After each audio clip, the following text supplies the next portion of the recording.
Mengantisipasi gangguan Kamtibmas menjelang perayaan Natal dan Tahun Baru 2017, secara bertahap jajaran Polres Tabanan menggelar operasi Cipta Kondisi. Dari hasil operasi tersebut, petugas berhasil mengamankan 5 pekerja seks komersial.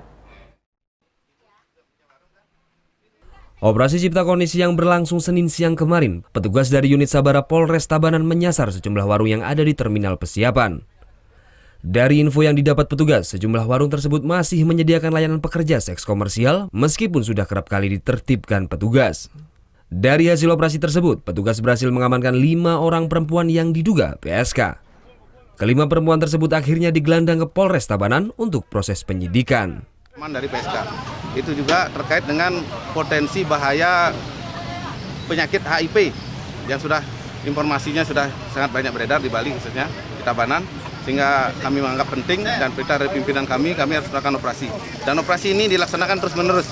Jadi pesan kepada mucikari atau siapapun yang berkaitan dengan cewek-cewek ini, kami himbau untuk menghentikan kegiatannya. Karena operasi ini akan diteruskan terus, berkesinambungan sampai betul-betul beres di terminal ini. Saya kira itu. Operasi Cipkon yang akan berlangsung secara berkesinambungan ini juga akan menyasar rumah-rumah kos, tempat hiburan malam dan penertiban minuman keras.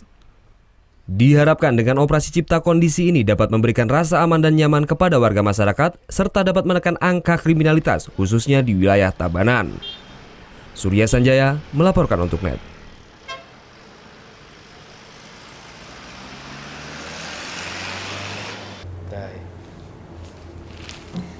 Udah selesai kan nontonnya? Nah, jadi jangan lupa buat like, komen, dan subscribe ya.